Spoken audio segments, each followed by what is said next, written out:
Hey Luke, how's it going? Hey Yvonne, how's it going? It's going good.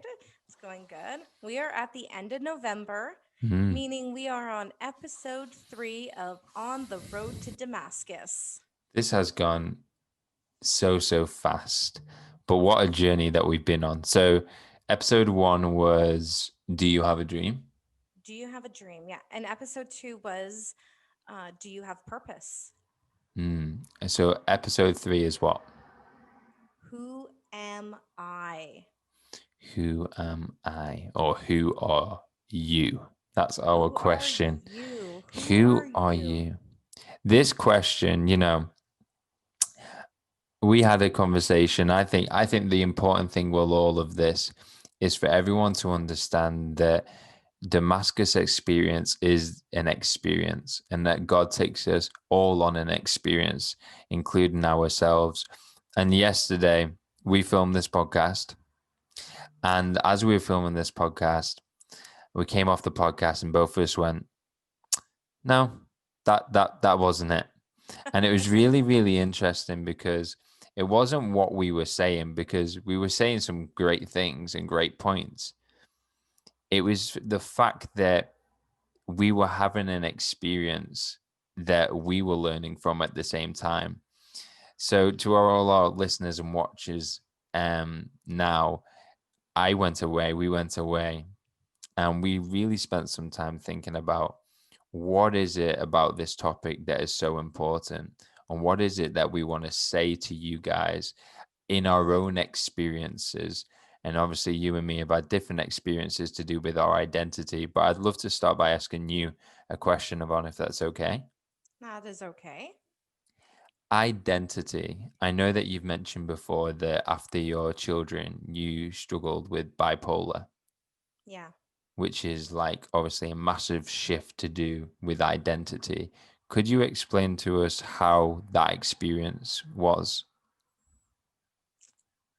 The experience was difficult. Hmm. It was a difficult experience. And I think it was really difficult because part of me knew that being bipolar was something I had to live with every day.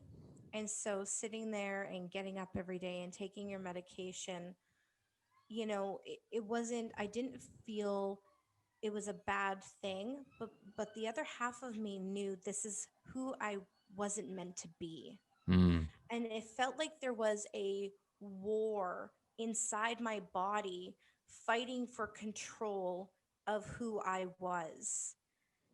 I if we take away, the stigma of, shame, and you have to understand, when I had bipolar, it was so many years ago that mental health is it come leap and bounds from where I was at. But if you take away from that, my daily struggle was, this is not who I am. I am not a product of being bipolar. Bipolar is something I live with, but it doesn't define who I am. And that really kicked off a journey for me of discovering, just because I lived with it doesn't mean it defined me. And I started figuring out who I was outside of being a wife, a mom, and bipolar, as somebody who went to work. I started discovering, really, who am I? Mm. You just said a few things that are really powerful. You were saying, who am I when I am not attaching myself to the label of bipolar or the label of being a mum or a wife and all these things. And I think definitely, we both have children. Yours were a little bit older than mine. Um, but ultimately, when you become a parent or when you go through life, you adopt these labels. And labels can either be a label in terms of like what you were saying is, I'm Yvonne and I have bipolar, or I'm Luke and I'm a father. So these labels are or can be a part of us. Yeah. They're an expression of our lives in one sense, or different purposes in which we play. But sometimes it can become our whole identity. And definitely, you see it with parenthood. Is someone will be, when I say, "Who are you?" and the first thing is like, "I'm a mum." And I'm like, Yeah. okay, who are you outside of that? And like, Well, and we see that a lot when we interact with people because some of the first questions you hear is, "What do you do for a living?" yeah, And so when, it's almost like, your identity is, what do you do for a living? hmm, Well, I'm more than the job that I do. I'm not Yvonne the podcaster. yeah, I'm Yvonne, right? And so we get confused, I think, when we go, who are you and what do you bring to the table? And we hmm, mix up identity with value. We mix it up. It's like, I will give you, your identity is based on the value and what you bring to the table. So when I bring a meal for a potluck, what are you bringing? What are you bringing? And that's where we fall into these different categories of identity is pulled from the value. And what do you value very highly in your life today? Right? Is it getting that very ultra successful career going? Is it having the 4 5 bedroom, mansion? Is it having the new expensive car? Is it having the new iPhone? I mean, none of these things are wrong. I think they're great. I'd love to have a really nice car, and I have a nice house, and they're not bad things to have. of I course. don't think so at all, but it's not who you are. Mm. It's interesting, isn't it? Because I think, we're gonna dive obviously deep into this topic, but all of these labels are ultimately words, Yeah. and this is what we want to talk about, or the main theme of our episode today is that words have the power to form your identity. Yeah. And what do them words ultimately mean? Because the interesting thing about the human race is that we have the ability to create our own meaning. Yeah. And when somebody says, hi, I'm Luke and I'm a youth worker, ultimately, what does that mean to me? What does that mean to you? What does that mean to 10 people in a room? Now, some people could be like, oh, he's a youth worker. Ah, right. Okay. So he doesn't make a lot of money. Yeah. Where someone else Exactly. could be like, oh, he's a youth worker. Oh, he's super, super passionate about young people. So ultimately, what everyone does is everyone creates meaning around individual words or labels that we give ourselves. Yeah, we do. And what's really powerful about that is words shape worlds. What is the world you are creating? What have you created as your value system Mm, for your own self and for other people? And what have you replaced for love? mm, Right? Because we are very vulnerable, and we are very, we can get into this place where we, have this vulnerability to want to love, but it's easier because I'm more natural and gifted towards building businesses. So if I build a business, then I get more accolades from building a business than just being vulnerable for people to love me for who I am. Words shape the worlds that we create around ourselves. That's really, really powerful. And I think it's interesting about the whole thing about love, because ultimately, down to the core of it, is that we all want to be loved. We're wired to love. Our source is love. Like imagine a phone's power comes from the charger. Our charger is ultimately love. Yeah. Um, And but that's really great. Where is your power source coming from? where's your source coming to? Because love. If love is your source, then you're going to be empowered. If fear is your source, then you're going to be disempowered. And you mentioned something before about, I forgot what you've said now, but when we're talking about, words shape our world, Yeah. and also the vulnerability it takes to love, is that what we have done is we've created a false love. And what we do is we create a love that we ultimately control. So Yeah. you're saying like this in terms of, you know, I want that love, or I Yeah. want that love connection or certainty, but I want to control where it comes from and how it comes into my life. So I'm going to go and pursue that love through my business, or I'm going to go and pursue this love through this community and stuff like that. Where the truth is that they are all conditional loves, meaning that I will be loved and accepted when I become successful. I will be loved and accepted when I arouse this certain of tribe. But that is a conditional love, when the love which empowers us is unconditional. Right. Oh, and you know what? I'm going to take this away from you this week, Luke. I Go have on. such a great analogy. I have Oh, such a great analogy. go Okay, are on. you ready for this? Shoot. Imagine you're driving a car Mm-hmm. and the source of your love, okay, fills the tank. Mm, You will only get as far as the amount of love and value that you've placed on things into your gas tank. So mm. if you're so love, which is the ultimate, It's the right? That's going to fuel. fill It's your, the yeah, fuel. it's your Yeah. fuel. It's going to fuel your tank and you're going to go really far on it. But when you've replaced love with a value that you see, so I do something amazing and I get praise for it, it only fills your tank a little bit. You don't actually go as far. So what you need to do is you have to keep getting more praise for what you're doing to keep your car sustained so you can keep going in life.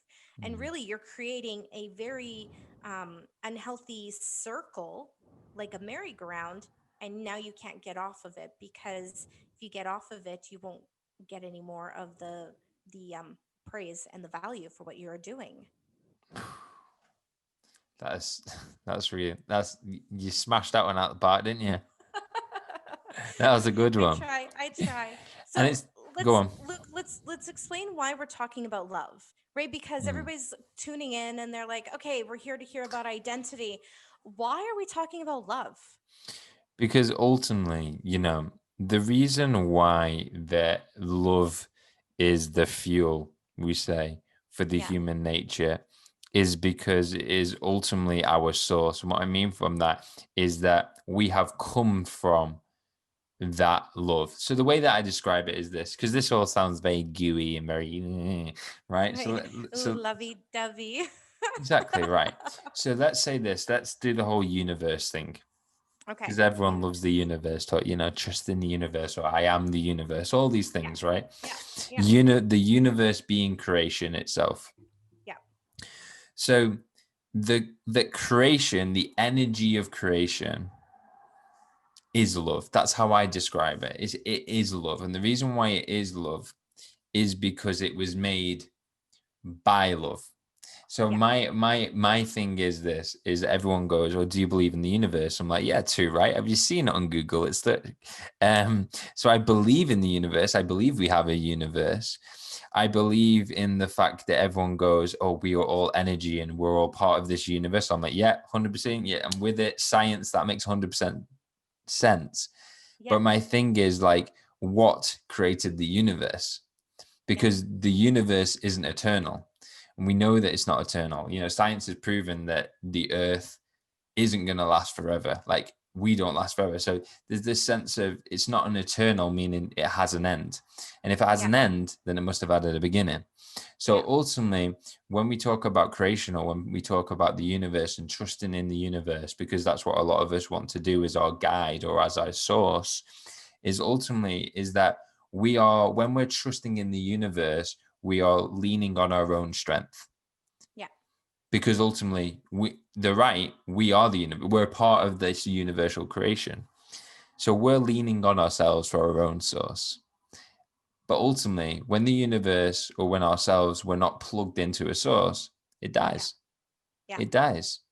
It dies. And what it does is, if it's whatever source it's connected to, it amplifies out of it. So, for instance, when you are connected to fear, you will start operating out of fear. Yeah. When you're plugged into love, you'll be start to operate out of love, because fear is in, where love is expressed out. So love is in service, Yeah. where fear is the opposite. Fear is Yeah. when it's within yourself, because you're doing things for yourself. So when we're going out and we're talking about love, is that, the Bible says that God is love. Yeah. and that his creation is made in his image and his likeness. In other Yeah. words, that the universe is made in his likeness and in his nature, which is made to love. Does that make sense? That's so good, Luke. So That is good. it's made to love, but it can only operate just as though a mobile phone or a laptop is made with a function or with a purpose. It can only fulfill its purpose if it is connected to the source and it also knows what its function actually is. And that's why we go back into purpose and we go back into um, dream, because ultimately, if I have a mobile phone and it breaks, am I going to take the mobile phone to the car shop and say, hey, mate, can you fix that? You're not. He's going to go, no, take it back to the manufacturer, because you need to know what's wrong with it. You need to know what its function was. You need to know all of these things. So my question has always been, is that when we have a breakdown and when we, all our breakdowns or all our struggles all come around identity, is where do we go to say, hey, I'm broken, or something's not fitting right, like you said. Where do we go back to be restored or to be renewed into the original image in which the manufacturer made it? So when the iPhone is broken or smashed or dismantled, the ultimate goal is that we want this to be restored into its original image. I cannot give this phone to a carpenter and say, hey, restore this back into its image, because he will go, I'm not its creator. Oh man, I tell you, I would do like a mic drop, except I would have to like take up my mic and unplug it, and it would be a lot. So I'm just gonna go boom. I Boom. hope you caught all of that, because that in those, like, probably it felt like 5 minutes of hearing that because it was so good. It probably was like 2 minutes. I hope you caught what Luke was saying, is that your source is your identity. Where does your source come from? And if you are broken down, go back to the original maker and go take a look and see what is wrong. I mean, in essence, there's people who preach on things like this. There's people who run classes that are semesters long, and you've basically have taken it and you've broken it down in like a 2 minute go back to the source. Blown away right now. That was really good. And Blown away. I'll go further. Okay, go. Is that ultimately this is the truth, and this is the ultimate goal, right? Is that if I'm a manufacturer, I'm going to make a product, right? So I make the product, Yeah. and my product, we're going to use Apple. You know, Apple, if you want to sponsor this podcast, you can do. It's more than welcome. We would like a They'll nice, accept it. yeah, That'd we'll be really accept it. nice. So let's say that I am the creator of this product. Okay. So I make it in my image. Now let's use the business image. What is the image of a business? It's the brand. It's the Yeah. Apple logo. Now, Yeah. if I send this out into the world and it doesn't function right, what happens within, it's best known as a car. You see this with cars. Cars Yeah. get created for a purpose. They send them out, Yeah. and when they don't work, they Right. recall them back. Why do they Yeah. recall them back? Because what their goal is to restore it back into the image in which they wanted to create it in, for the protection of Right. their own brand. So Oh, for oh, this so is so good. Okay, hold on. Let's take it go one on. step further in your analogy. Okay, you ready? Yeah, go on. If you are a car and you break down, and I see this all over Canada, people talk about this and they make fun of this. So I'm sorry if you're a fan. There is a certain truck that people make fun of, the Ford. Okay. Now, if the truck is not running how it is, not only does it get recalled, but everyone is fully aware that it is not working or functioning how it should be. And so now the world is fully aware that they need to be weary of that truck. And you'll have some people be like, no, I stand by it and I love it. But now you have people going, I don't really know if I want to partner with that because I've seen it and I've seen it broken, but I've never seen it work fully as it should. Exactly. And that's the whole point, because this is it, is that when that car or when that Ford breaks down, it I'm ultimately sorry, get Ford. yeah, yeah, you can sponsor us if you want. Yeah. Is that it gets a reputation.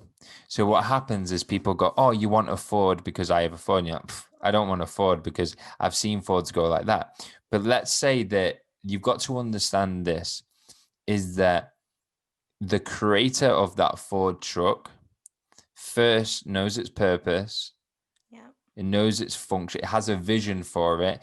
And I'll tell you why it has a vision for it, because it normally shows the vision in commercials. Yeah. That's a vision. A vision is That's a the vision. is the commercial. This is Yeah. what we see the car doing. The Exactly. purpose is the car. So the creator and the manufacturer has the vision, has the purpose, has the function. Now this is it. This is how manufacturing works. Is I'll make the first one. It's called a prototype. Yeah. I make it perfect. Once it's perfect, I pass it on and say, hey, here's the perfect image, Yeah. multiply. Yeah. And also let's multiply, let's duplicate the image. Because the creator And only needs to make one image in order for it to be multiplied. But the problem we have is this. If I say to you, hey, I'm going to pass you this phone, it's made in its perfect image, its perfect function, do not change anything about this phone. I'm telling you, you can use the phone, you can ring people on the phone, you can text people on the phone, yeah. but do not look at this phone and think that you know what is best for this phone, because I am Right. its creator, not you. So Right. let's say I pass you the phone, you look Okay. at the I got it. phone and you start going, oh, do you know what? This is a lovely phone. I know my, yeah, there you go. I know my creator said, I can ring, I can text on this and stuff like that. But do you know what? He said not to change anything. He's given me an instruction not to Yeah. change the function. Let's Right. say I say, for instance, the one thing that I don't want you to do with this phone is to use it as a coaster. Let's say that's the one thing I say. Don't use it as a coaster. You can do anything with this phone, just don't use it as a coaster. Okay. So then you start going, okay, I won't use it as a coaster. Remember, it's perfect. It's the perfect Yeah. thing. It's the perfect image. Yeah. And then there's this niggling voice that goes, but why can't I use it as a coaster? Like, surely this isn't too bad. Well, So then or it's so perfect that you can use it as coaster. Nothing's going to happen to it. exactly. So you're going, It's going to be surely fine. not. Look at it. It's so bright and shiny. So before you know it, you get your little mug and you put Yep. it on. Now, the thing about No. this is you on the outside, the phone looks totally fine. Yep. What's happened with this analogy is the Yep. inside has been affected. So then what happens is now when we multiply this phone, it multiplies with its defect.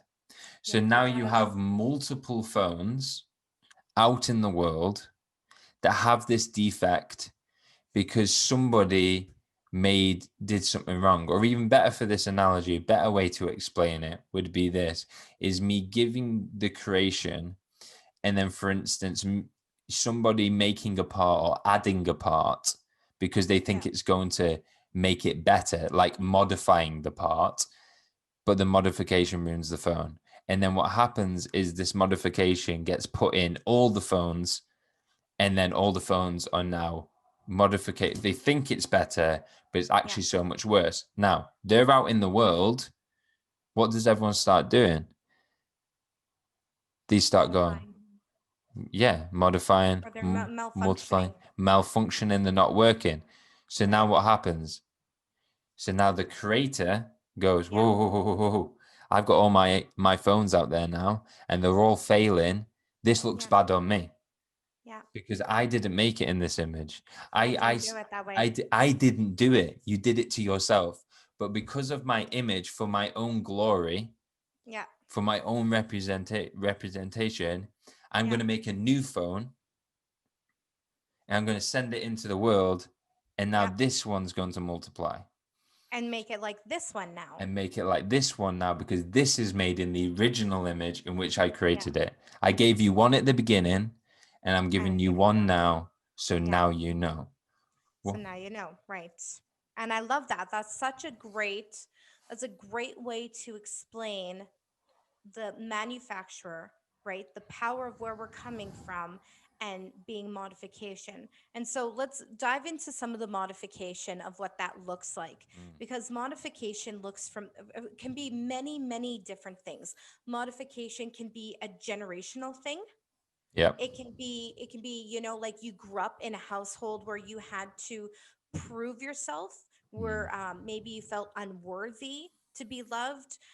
It could be that you grew up in a beautiful household, but something, or there was a trauma that affected you, and you developed a new value system, or there was a modification made to like a new protect software. yourself, a You new create a new software. software. Yeah. Exactly. Or it's like where you put a new case on so nothing can get to you, because you're so afraid that something, because you've had some type of experience where you need to protect yourself now, right? So anything that looks dangerous, you have a case on you. So we have a new software, we have a new, and yes, we're still talking about identity. If you're Yeah. jumping in here, Luke has just dropped this amazing analogy like he usually does. If you haven't heard it, go back about 20 minutes. I don't even know if we've been on for 20 minutes. It's so exciting, it's happening. Listen to it. So, what we've done is we've taken the original, we've made copies and modifications been made, We're changing the manufacturer, software. right? And then then we have another identity perfect example of what it should be, but right now we can't even see what that perfect thing should look like because we have cases on. Our software is different, we look so different than what the original model looks like, and now we're sitting here going, how does this work? How do we get back to that? How do we adjust it? How do we like downgrade or fix our software or get a different case or get a different background? How do we adjust it? Right? Because here's the thing, you're not going to change a lot of the way that you look now. You're really Mm, not going to change it, mm, but you are going to go back to the original source of where it came from and use that. mm. 100%. And the reason why I use all of this analogy is that many of you should now guess that we're Christians. Um, and 3 years ago, I'm going to explain to you to wrap up this analogy in one sense. 3 years ago, I was Luke, but Luke Askew was running a software. Yeah. And that software was my own unique software in the sense of it wasn't a software that I'd chosen. It Yeah. was a software which I'd been programmed into. What does that look like? That looks like society. That looks like my environment. That looks the Yeah. way that I got parented. That looks in terms of all of the experiences of life Yeah. basically created a software. 3 years ago, I got to the point, like what you were saying, that I was malfunctioning. Yeah. I felt unhealthy. I Yeah. felt depressed. I Yeah. didn't know why, because over such a long period of time, I'd been my software had been what's my software? My belief system, my values, my personality, all of these things, right, were Right. being shaped. But the truth is that I didn't know truly my original software, my Right. original identity. So 3 years ago, when I was on my knees praying for God to help me because I was so broken and so lost. And then people started talking about Jesus and all this. And I was like, come on, like what? Like the guy that Yeah. died on the cross, like, well, do you know what I mean? Like, I don't need no religious stuff. Like, I need You help. don't need that. I Yeah. don't need that. I need help. And they're like, Yeah. no, Jesus will help you. And I'm like, I was like, no, I'm not into it. I'm not into a religion thing. And then when I started looking into the scriptures, Yeah. I started looking at the words.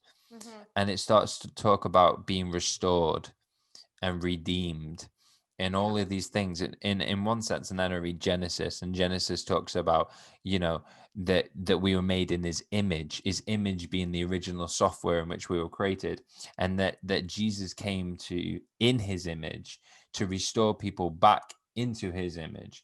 And Yeah. that the Bible talks about that God's ultimate goal right now is for us to be in the image of his son. What does Yeah. that mean? Is that the original image of mankind and creation was his son at the beginning of time. We just have never seen him, so we don't know what that looks like. Right. So what I realized is that when I found out about Jesus, is that he was the image, the original software. And if we think about when Jesus came on earth 2000 years ago, is that when he came, when the original software turns up, when the new iPhone turns up and goes, hey, look, I'm straight from the creator, I'm Yeah. running the original software, this is what it looks like. Everyone gets well confused on earth because it's like what you say. No one knows what that looks like because for so long we've been lost. So you get the religious people who are like, hang on a minute, that ain't right because you don't look like us. You're not in our image. You're not in our software. Yeah. And then people are looking over the other side, and Jesus is spending time at the time with people in a different image, a society image, which were called sinners, who were like prostitutes or the tax collectors, like just every type of person. And he was sat with Yeah. them, and everyone's going, hang on a minute, you're not meant to be in our image. You're not meant to hang around with us. You're meant to be with them. And the Pharisees are going, you go and spend time with them because you're not meant to be with us. And Jesus was just basically saying, no, I'm going to sit with you all because I am the image. Yeah. And Yeah. I'm going to restore you all back into this image. And then the Bible talks about, I want you to be like him. So what Jesus does in my own life is Jesus is the image in which I look at as a mirror. And when I look into the image, it's a process of going back into that image, looking more and more like him. But then I realized that deep, deep down, we all have that already written in us. We do. And that's a so great to and I love all of that. I mean, we have this I want to say like a fail switch. We have like Mm, a fail switch happening in our software, right? Where we're like we have all these bugs and we have these viruses, that are in our program, right? And we're like, we'll never get to it. We'll never get to the original model. Yet there's always a reset button. There's always a always. reset button. There's always this reset button. Factory reset. And what I love about that is that there's always a moment where you get to go to the original source and reset. And it's not forgetting everything that you have done from where you've come from what you've done.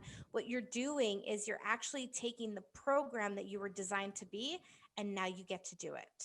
Now you get to do it again with knowing that this is how it went the first time. And it's interesting, right? Because we talk about, our identity comes from this source, which is love. And so when we say, who am I? You are who he says you are. You are who he says you are. And he says that you are love. He says that you are good, right? Because we talk about there is a fear and God is not fear, right? And we talk about God is love, God is good, right? So the good things that come are from Him. You are worthy. You are. And I think the original software is that you are loved. You are created for me, with me, to be with me as love. But then we go into deeper because we have these software malfunctions because we have been placed in a world where it happens, right? We develop a case. We have, We feel unloved. We feel we have to strive for perfection. We have to Mm. strive for love. And so we don't even just say you are loved anymore. We go into it deeper. You are worthy. You don't have to try to be loved. You are loved. You are, you have been predestined before the earth, right? And so we go into these deeper root issues. And I think about it in an analogy as a computer, right? If I have a bug on my computer, I use a software to get rid of that one bug. Exactly. But if I have a different virus, I have to use a different software to get rid of that other virus, Mm. right? So if I don't want to reset, there's still the option of attacking it from many different angles. And that's what's so great is that there's not one option. Mm. There's not one option. There's many options, but the many options always lead back to the original source where he says, you are loved. You are loved. And I think what's really, really powerful in terms of using your analogy of the viruses on the computer is, let's say that you were covered in viruses, right? Your computer is absolutely virused. You've sent your computer back to the Yep. manufacturer Yep. and you said, hey, yo, I'm a mess. Can you help Yep. me? Manufacturer Yep. goes, of course I'll help you because it's my brand, it's my reputation.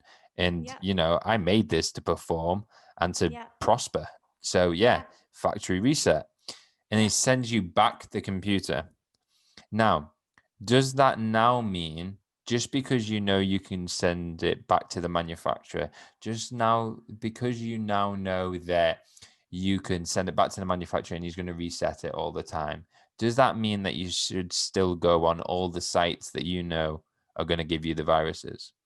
Oh, and you know what? I was thinking you were going to ask that question as you were asking it. And here's the reason why you're not going to.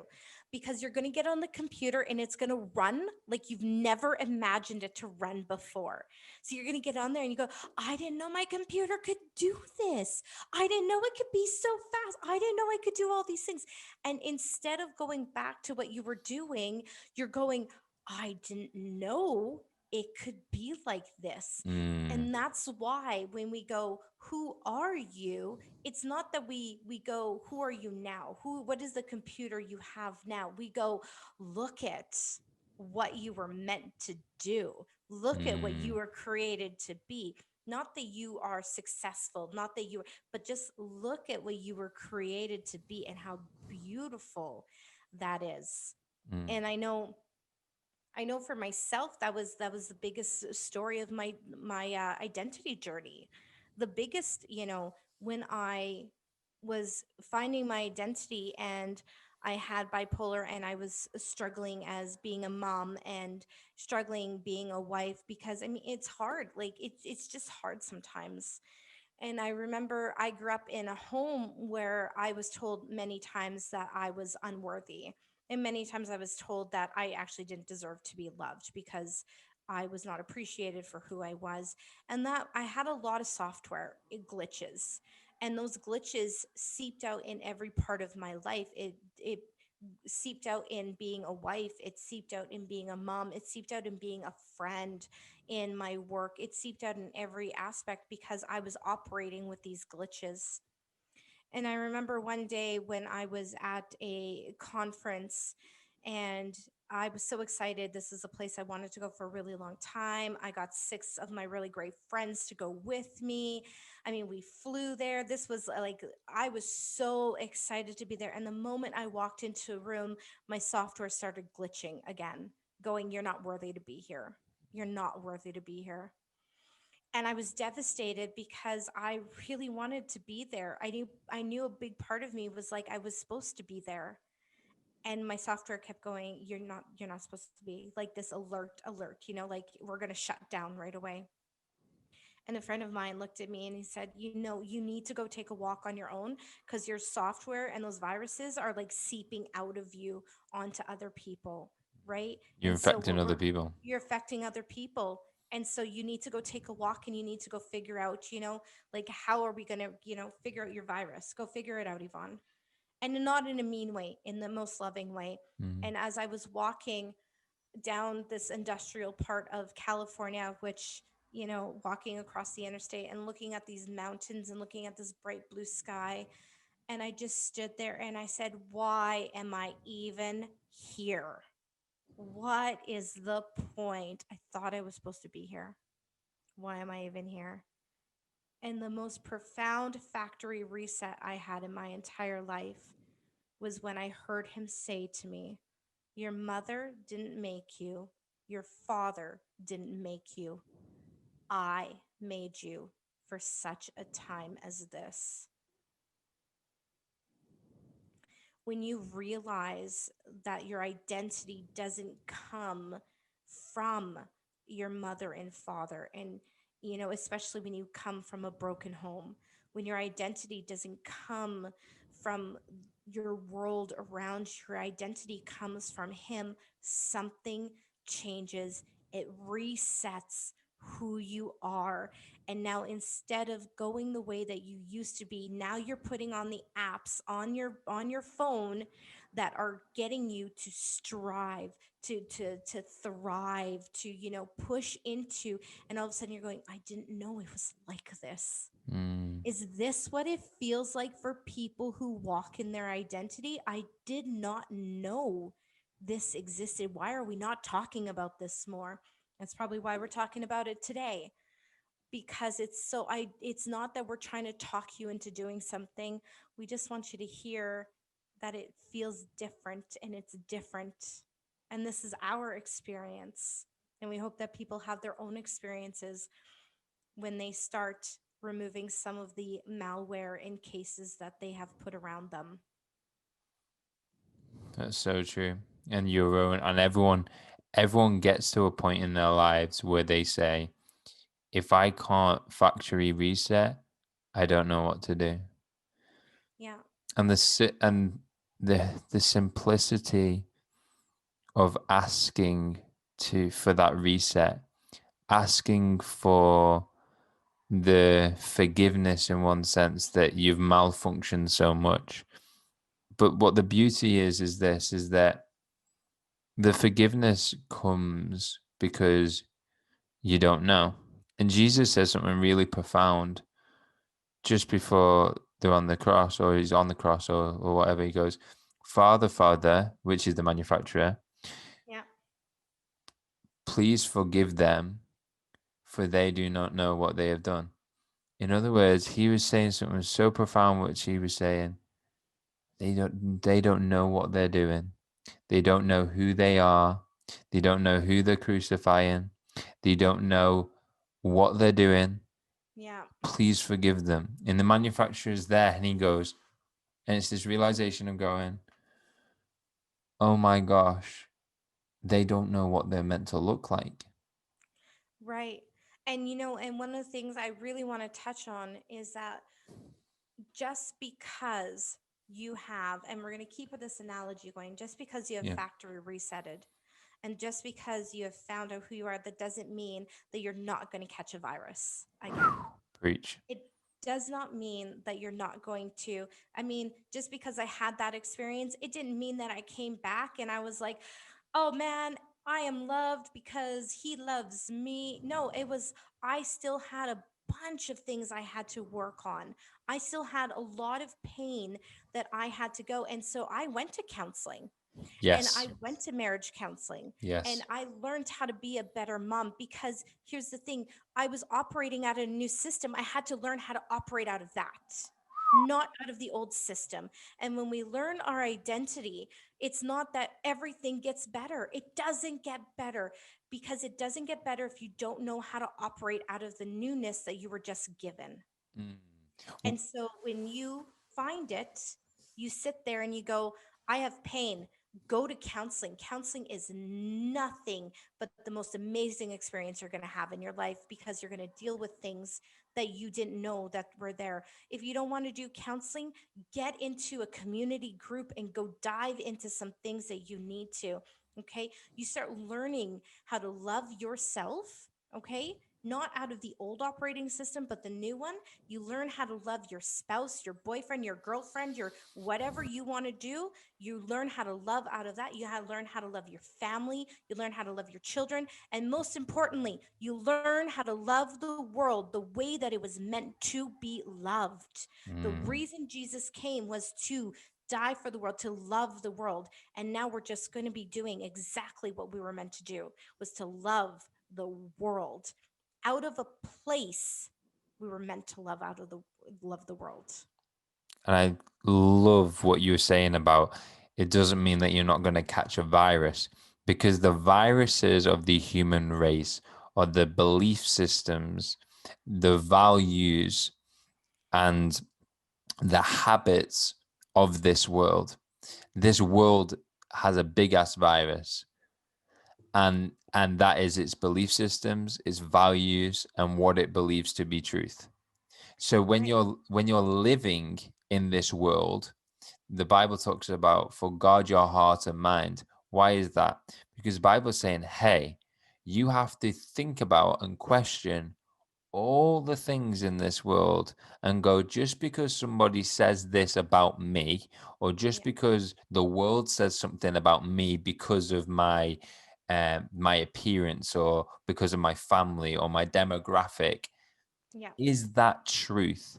And the only Yeah. way that we know it's truth or not to its truth is that you go back to the manufacturing manual. That's why a car has a manual, because it's Ah, the ultimate yes. source of going, hey, even though I ask my creator is always going to point me to the manual. Because why is the creator ever going to say, if I gave you a manual, let's say Yeah. I created the phone again, Yeah. and I give you the phone. I'm going to give you a manual with the phone. Let's say I'm the Right. creator.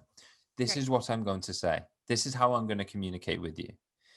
You ring me up, not on your iPhone because the iPhone's broken. You ring me up on your other phone, your landlord, and you go, "Hey, Luke." I'm like, "Hey," and he goes, "You made this phone?" "Yes, I did." He goes, "You're the creator of this phone?" "Yes, it is. I need some help." I'm like, "Okay," and I go, "Okay, so right now it's not turning on." "Oh, okay, page 3." And you go, "Can you just tell me?" "No, I don't need to tell you, it's in page 3." "But why can't you tell me?" "Because it's in page 3." "Okay." And he gets a different phone call. "Oh, okay. Yeah. That's in page 4." So the manufacturer has already placed all the information within the text. What Yeah. happens is you have to go and ask the manufacturer, where is the answer in your manual? Oh, that's so good. Yeah, that's right. Okay. Okay. And let's go. Let's go a little bit further. I want to take this a little bit further. Are you Go, ready? go. Okay. Just because you were download new software and you get a virus, that does not mean it did not work. Yes. It did not mean it did not work. It doesn't mean that you didn't get the right software. It doesn't mean that you only got half of it because you only deserved half of it. It doesn't mean that you only got a little bit because you did all these bad things. It doesn't mean that. You were Get that fully out of your restored. mind. It does not mean that. It means you got the full software, the full software. And because you got a virus, it doesn't mean that. And so I had this picture when you were talking, and so I watched this movie with my boys, and they absolutely loved this movie, and it has like Dwayne the Rock Johnson in it, and it's Mm. called Skyscraper. Yeah. And in the movie of Skyscraper, his wife has a problem with her phone and asks him because he's a tech guy, and the first thing he says is, "Did you turn it on and off again?" Mm. And I thought about that, and I was like, you know what? If you think you got the right phone and the right software and it's not working correctly, did you turn it on and off again? Because it's right. You got it. You got it. Just because you got a virus doesn't mean that you didn't get the right software. It just means that you just got to have the right program to attack that one virus. You still got the right software. You're still operating. You're still operating. And do you want it? I'm going to drop an absolute bomb here. Okay, go. Absolute bomb. I'm ready, excited. Is is that you want to know what God gave us to remove viruses? Go. He gave us truth. Truth. He gave us the text, the manufacturing word. Which is the Bible, just in which is case the people didn't Bible, know. which is the truth. And then what he does is this: is he gives us the spirit, the will, the way, in order to understand. But here's the process. Here's the Yeah, process. So you've got the truth. So you've got the true information. yeah, You've got the spirit, which is the power in order to activate. So yeah, imagine this: is that the spirit is the phone call, yeah, the manual is the truth. yeah, So in order to transform or to restore, is it has to be done in spirit and truth. Now, if you just read a manual, you'll be there all day. You don't know what you're looking for, well, because especially if you're reading an IKEA manual. you're right, exactly. So if you're broken and your phone's just broken, you're not the manufacturer, so you can't look in the text and go, right, what am I looking for? Because you're not the manufacturer. So what you have to do is you have to Yeah, go to the spirit, yeah, which you got to go to the source, and you got to go, hey, this is the problem. This is where I'm at. This yeah, is what I need. Now, the good thing about God is he already knows all these things, but he just right, likes you to ring him because yeah, he already knows you're going to ring. And that's why he doesn't give you a full download. He just points you straight to the page. So how God's going to work is this, is you've got to go to him in yeah, spirit. yeah, He's going to go, okay, here's the truth, which is yeah, the word, because word yes, forms identity. So he's going to yes, it point does. you to the word of God, which Yeah, is, Galatians or Romans. And or then this is what he Ephesians. needs you to do. Yeah, This is now our part because he's okay, gone. You deal with the virus. I've already resourced you. How does he say that? Romans 12:2. Do not conform to the patterns of this world. In other words, do not conform to the words that have been placed within your software. yeah, Do not conform to the patterns of this world, but be transformed by yeah, the renewing of your mind. Then you'll be able to test and approve what the will of God is, good and pleasing will of God. In other words, God's saying this: you come to me, I'll point you in the direction. It's your job to rewire yourself. In other and words, you find the virus. Let's yeah, say that virus is a belief system saying you are not worthy. That's the yeah, virus. And it's come from mom or dad or someone at work or whatever. yeah, God's give you the truth yeah, that counteracts that one, and then you speak it into existence, because a software is programmed by a coder. We are the coders. yeah, So when we code, we renew. So yeah, what we're doing is we're renewing the mind. We're coding over that and saying the virus is saying that I'm worthless, but the code, the Bible, the manufacturing manual is saying not. So I'm going to renew my mind. I'm going to reprogram. And then what that recoding. does is Yeah, recoding, and then you're renewing the mind. So what happens is your mind aligns with the image, because the yes, image is always here. The yeah, problem is that the image is restored, the software is restored. The difference is your mind can be all over the place. So once it's right, aligned, then you're truly walking in the image, where you're aware of the yeah. image in which you're walking in. Yeah, no, that's really good. And it's interesting because as somebody who has because you have your little boy, 2 years Yes. old, right? Yes. Okay. So if he said to you, I'm hungry, are you going to make him go get his own food? 100. Well, he's two. Well, it Yeah, depends. you're probably gonna make his food for I'll him, make his right? stream. Yeah. Yeah. Yeah. Right. Okay. So that's like the first time you get a download, right? The first time you get a download, right? We have, The first it's conversation you yeah, have. first conversation you have, right? It's like, I'm going to tell you how to fix it. I'm going to walk you through this. We're a tech support. We're going to do this with you. Okay. Yeah. Okay. Now I have a 14-year-old, right? And he's like, Mom, I'm hungry. Okay. Go make lunch. Yeah, okay, but I've never made lunch on my own. I want to make craft dinner. Okay, I'm going to tell you how to do it and then you're going to do it. Okay? Yes. And that's the second part, right? So now you get a virus, but instead of going, I need you to fix my problem, I need you to fix what I'm doing here, he's going, okay, no, no. But this time we're going to grow a little bit more. We're going to grow a little bit more. What I want Growing you to do is knowledge. I want you to get the craft dinner, put the pot on, okay? Don't leave it unattended, right? Like, and we're gonna walk you, we're gonna tell you what to do, and then call me when it's done. Tell me how it went. Okay. Okay. Now I have a 16-year-old. Okay. And I say to her, I'm like, I need you to make supper because I'm doing podcasts with Luke and dad's at work. So please go and make supper. There's not even a question about how to do it. It's what you want. Mm. Well, okay. Well, we had beef yesterday, so let's do chicken. Okay, do chicken. Okay, I'll let you know when supper's ready. Right? There's this growing in ourselves and in alignment. And because it doesn't look the same the first time it happened, it doesn't mean that you're forgotten. What it means is that you're growing. And we tend to think that the first experience we have, when we don't have that experience again, that we're forgotten about. And that is not true. We go from being cared for as a infant to now partnering, to now doing, to now being guided. And now it's not a I'm the boss, I'm going to lead the way. It's now we're walking together. Together. We're walking together. And we sometimes think that, oh, just because, I had this amazing experience. So for me, when I had that amazing experience in California, and I realized that, oh man, I am so loved. I was created for this very moment to be here. And then I tried to replicate that experience again a year later.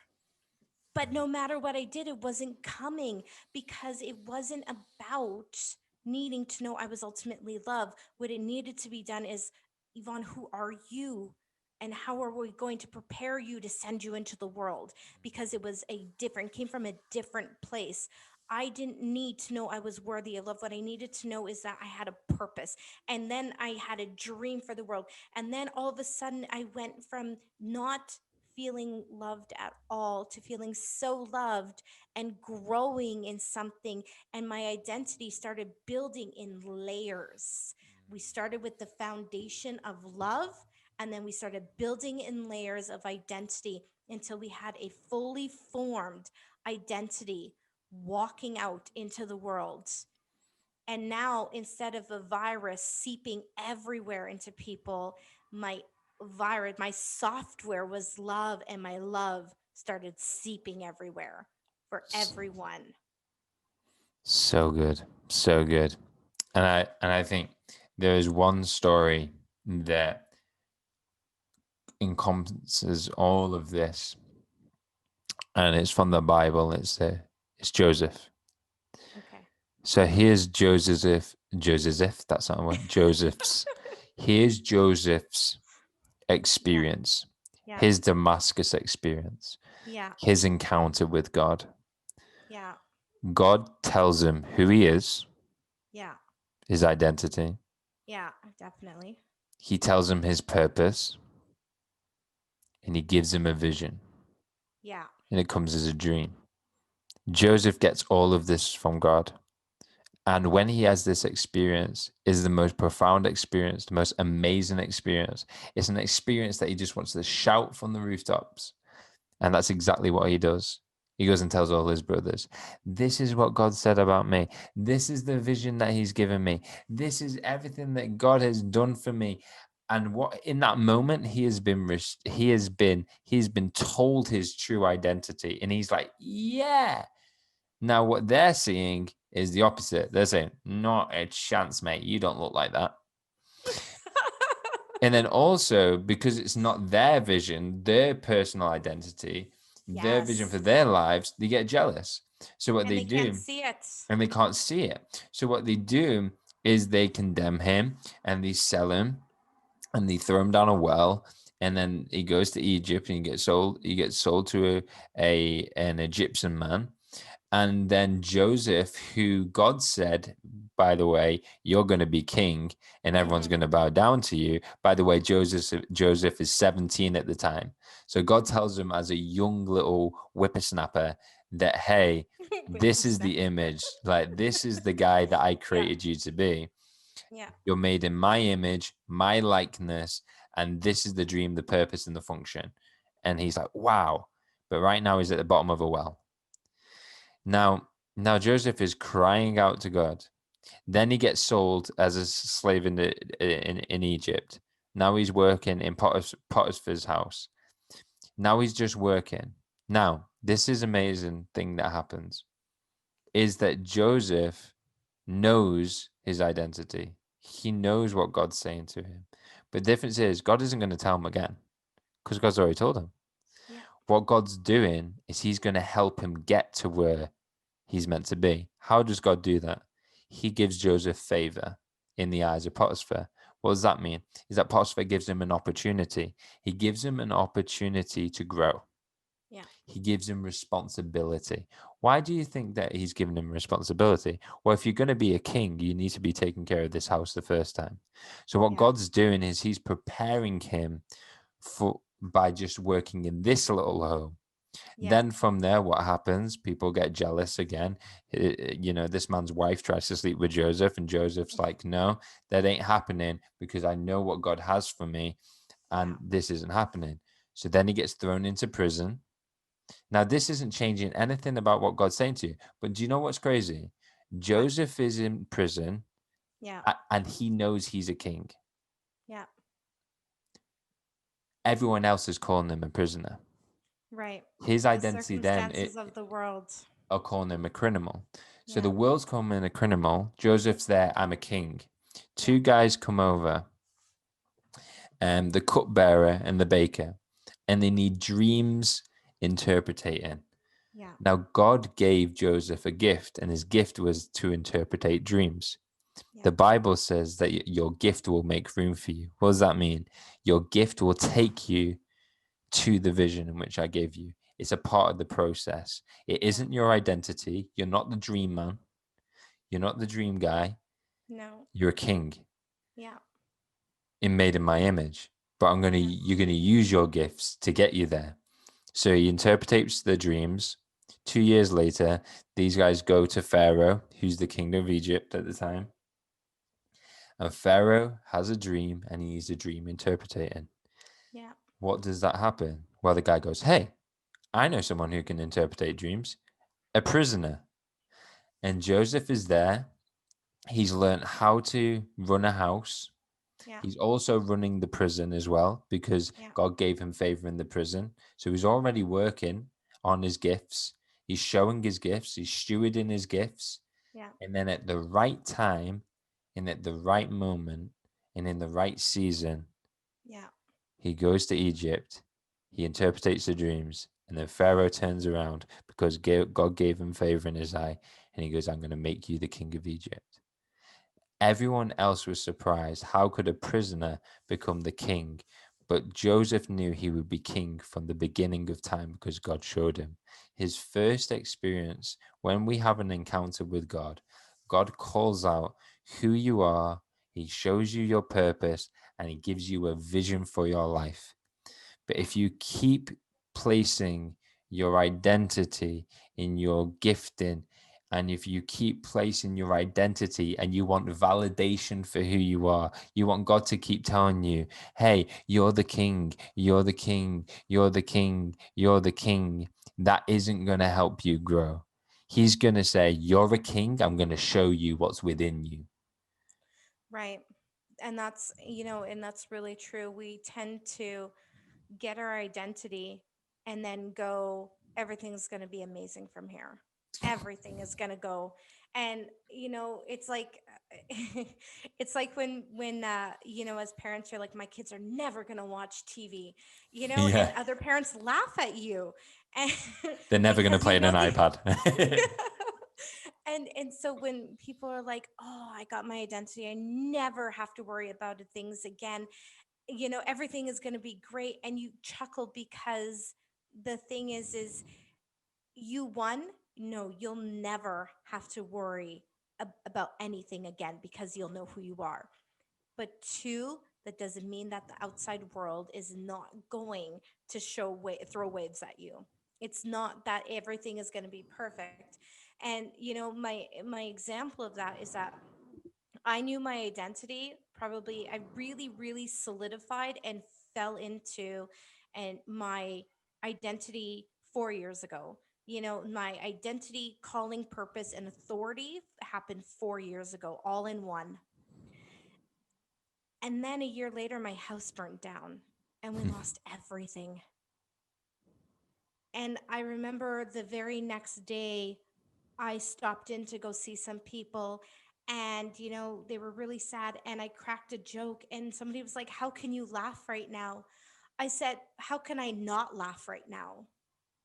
Because as much as I was mourning the loss, which it was terrible. We lost all of our stuff. As I was mourning the loss, it didn't shake who I was. It didn't shake my foundation that I stood on, that I was the daughter of a king and I knew who I was. And though I mourned the loss with my family, it did not shake our family, because we were told what our family was and how he was the cornerstone of our new home that we were getting. And when we walk through the world in full awareness of who we are, it's not that the world is not going to come and do the worldly things that happen, because life happens. People do get sick, things go missing, we lose, we love. It's the world we live in. But what makes it easier to bear and sustain in mourning and in joy is knowing who we are and able to walk with our head up, going, yeah, it's hard right now, but I know who I am and it's going to be okay. And that's really walking in that full awareness, because my source comes from one place. My source didn't come from losing my things, because that would have crippled me for a very long time. My source came from one place. And while I felt a hole in my life, He filled the places so that I did not feel the loss as tremendously as I could have if I didn't know who I was. That's so good.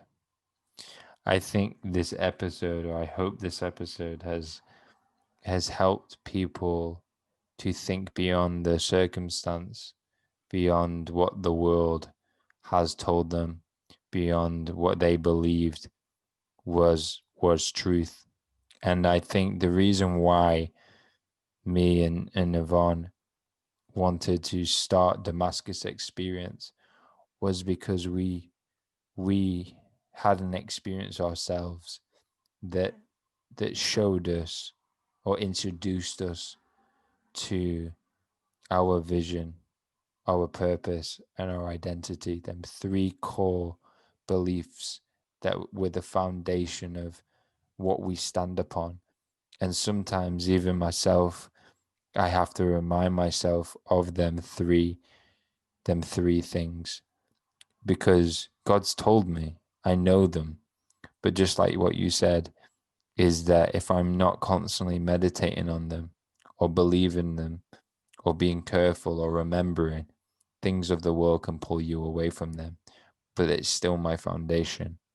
So our mission here at Damascus Experience, whether that's through the podcast, whether that's through the events and the programs and all the amazing things that we have planned, is to give you the experience or an opportunity to have an experience like we had, so that as you go through life, as you go through hard times, and you will, Yeah. as life rocks you, you are stood on the foundations that allow you to stand up and have peace in a storm.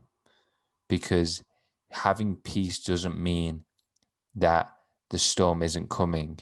Having peace is knowing that the storm will pass. Yeah, exactly.